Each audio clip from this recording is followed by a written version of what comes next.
Welcome back to Joe's Computer Museum. Well, the time is finally here, that time I've been alluding to in my past couple of videos, that electronics project I've been talking about that I built this entire little lab and bench for. What is it? Simply put, I am going to, right here on this channel through a series of videos, be designing and building a 6502 based 8-bit computer of the style of maybe a JCM-1 or any of those kind of breadboardy type of computers of the time. I wanted to build an 8-bit computer to get an idea of what it was like for these early designers in the mid to late 70s in designing, putting these computers together.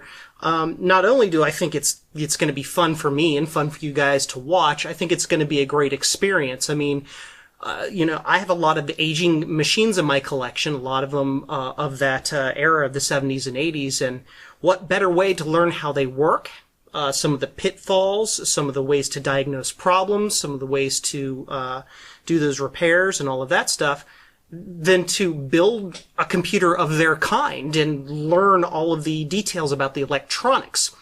So, without further ado, let's get started. So to start off, let's talk about what my design goals here are with the computer. So to start off with, as you probably saw me allude to in my previous video, I'm going to name it JCM-1 for Joe's Computer Museum. Why not? It sounds geeky and nerdy. The general idea of why, I wanted to design a classic computer from scratch of my own as a challenge and learning experience, and hopefully I'll gain the ability to do some really cool stuff with it. My design goals, I want to put together a classic 6502 based computer using as many period accurate components as possible, making as few cheats as possible. I may go with CMOS parts instead of NMOS parts. You electronics and logic nerds will know what I'm talking about there. Just because the CMOS parts are easier to get and they have fewer pitfalls. A lot of the bugs have been fixed in them, things like that. The design process will take place in modules. So I will be, as I go, without any major plan or a huge overview other than what you see on the screen here, I'll just be putting something together to try to build what I want. Each module will take place in one basic part. I'm going to ensure that it works as expected, get it breadboarded, figured out, and then I will add more parts, or I should say more modules, until the system is fully designed. I'm going to build out each module on a breadboard, and I will try to remember to work out a schematic as I go, which is going to be helpful later on, because we're going to be wanting to actually put these out on a PCB. Using breadboards for high-speed digital logic, generally not a good idea. I'm going to try to avoid modern cheats wherever possible, like PICs and microcontrollers and things of that nature. But I will be cheating in certain circumstances where I want to do something, or I have to work around a problem, or if there's no period part to solve a specific logic issue available, things like that. So I have very few planned features. I wanted a very basic rough sketch of what I wanted, and then I'm just going to let the project tell me what I'm going to do as I go. The primary planned feature is a 6502 processor at 1 megahertz, 64K of RAM. It won't be all there, obviously, because I'm going to have some ROM in the machine. And that's the next thing, built-in auto-start ROM. I want the machine to basically start up to a built-in operating system of some kind, kind of like the basic or monitor on an Apple II, or the kernel on a Commodore 64 or whatever. I want serial input-output, 1 or 2 channels, not sure how many. I think that's going to be the best way to really get started with getting information in and out of the computer without doing anything terribly complicated. I do want multi-channel sound. I already have some ideas of how I'm going to do that, and that's going to be one of the special surprises. And if it works the way I think it's going to work, it's going to be pretty cool. Color graphics display of some kind. That one's going to be pretty tricky. At this point, I really haven't put too much thought into it. There are monolithic chips you can buy from the time period that generate all of the video you need to do what you need to do. Or we could roll our own generator as in the way an Apple II does. I don't know how I'm going to do it. I'm going to see if I can try to stick to an NTSC, an old school TV, because that's what a lot of those machines typically use, but I might roll my own LCD controller or something like that. But since those aren't period accurate, I'm going to try to avoid that unless it proves to be too cumbersome, difficult, whatever, to try to roll an NTSC output. One big cheat I'm going to do is I'm going to be putting in flash-based mass storage, trying to use cassettes, trying to use any type of old-school magnetic media is basically a big pain in the patoot to try to get to work. That would easily take up, 3/4 of the time of the entire project trying to figure out how to do. I think it would be easier to find a way to interface some mass storage and just, make it easy. It also makes it easy for me to get files, content in and out of the machine. And then finally, just anything else that comes up as I go along, general purpose input-output a la Arduinos or the Game I/O port on an Apple II, or, I don't know, a stupid, silly blink and lights emulator to stick onto the side of it, whatever we come up with. With that all said, the first thing I wanted to show you in this project is the first piece that I have designed. Before we get into that, though, let's talk a little bit about the build out of this machine. Building out a 6502 based computer it's not like building a modern PC where you have all the parts designed, you just kind of stick them together and go. I mean, you're designing the whole bus, you're designing how everything interfaces, you're designing how the software works, you're doing the whole thing. And because of this, at the early stages of designing this machine, of designing the different modules, I'm not going to have any software on the machine. I'm not going to have RAM or ROM. I'm not going to have things like that. So I need ways to interface with this system to ensure that, my base modules as I'm going along work correctly. One of the design goals that I'm also aiming for that isn't really shown here, and this is just as a challenge to myself, I'm trying to design this without using any expensive equipment. I'm going to try to design it without a logic probe, without a logic analyzer, without an oscilloscope. I'm going to be just doing it straightforward in the raw. And I think that's going to be an interesting challenge, especially seeing how some of these pieces and parts are just very difficult to figure out what they're doing without logic probes attached. So we're going to see what I can do. At some point, I may end up having to break down and get a logic probe to figure out what's going on. I may get stuck, but that'll be an interesting little piece of suspense for you guys to watch for. All that said, because I'm wanting to get this designed without these expensive pieces of equipment, I need to create some test modules I can connect to the device that work in a known way, so that when they're connected and I have the device, have the computer or whatever you want to call it, it's going to be a computer set up, it's going to be operating, or it's going to give me input and output in an expected manner. And if I don't get what I expect, I can start to troubleshoot. Do I have a pin floating somewhere? Do I have some wires transposed? Do I have bus contention? Whatever's going on. All of that leads up to the first module I designed for that. Basically because I have no base for this machine to be running on. I have absolutely nothing going on. I'm going to need to see what the machine is doing. One of the best ways to do that is basically to see what's on the address bus of the 6502. To start off with basically how the 6502 works, it's got a reset vector. So when the when this processor is reset, it looks at a specific location in memory to fetch a vector to go jump to start executing startup code. This reset vector is down, it's like FFFA or something like that.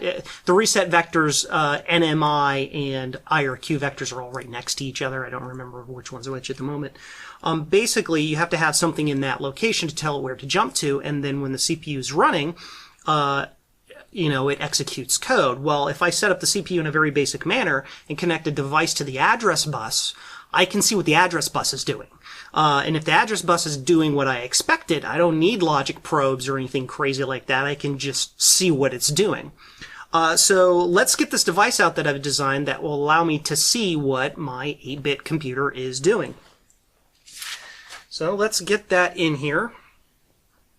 This is it right here. So what is this thing? Well, this is a 16-bit address, hexadecimal address decoder. Now, let's talk about the 16-bit address best on the 6502. 6502 can address 16 bits of memory, about 65,000 or so memory locations. And one of the easiest ways to be able to read what those memory locations are to just convert those memory locations into hexadecimal. Now, in a digital circuit, there are a couple different ways we can do that.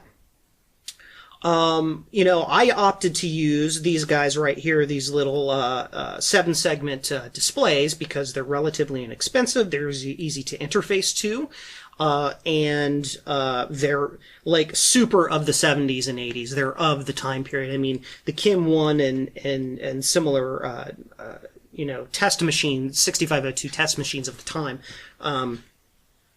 had displays on them like that, so that's how you interfaced with them. Now, herein comes the challenge of interfacing these guys to a 16-bit address bus, is that, you have these 6 segments, and they're basically just LEDs that you just turn on. There's a common cathode on these ones. There's a common cathode that goes from the negative here to basically pulls it to 0 volts. And then you've got these different lines, and when the line comes high, it just turns on the light. So I can't pass binary data to that. For example, effectively your 16-bit address bus is separated into 4 4-bit sections, least significant digit, most significant digit, all that. But I can't just pass it the binary data. If I pass this binary data, first off, I need 7 wires to light these lights, and I've only got 4. I've got 4 per segment. So it's not going to work. Now, there are dedicated display chips called BCD to BCD 7-segment drivers, and they will take a binary coded decimal digit, i.e. digits 0 to 9, and it'll take a 4-bit input and give you the right output. But that's BCD. That's the value 0, or binary coded decimal. That's the value 0 to 9. Well, what about all of the other values in a 4-bit number?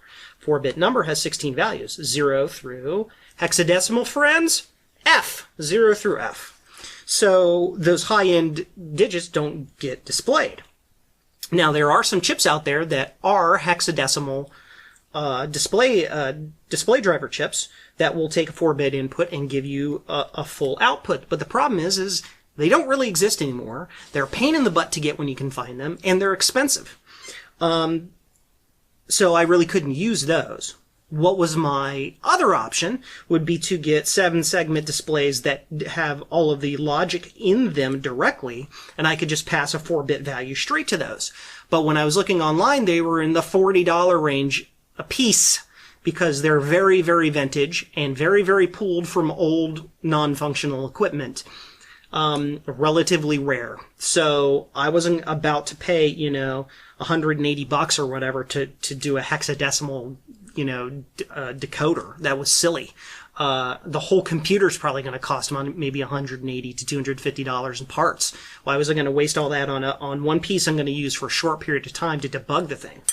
That's just stupid. So, I opted for a different approach. Basically, what we need to do is take a 4-bit input, and decode it into a 7-segment output. And one of the easiest ways to do that is with a ROM. Now, there are lots of different ROMs out there available. I opted to use these 1 megabit ROMs, these 128 kilobyte ROMs. They're insanely overkill because I'm only using 16 bytes in each of them, for the values 0 to F. And all of the other values, the rest of the ROM is completely empty. But they were really cheap. They were like 99 cents a piece. They were insanely inexpensive. And they're relatively period accurate. They're the kind of chip that you would see in a machine of this kind.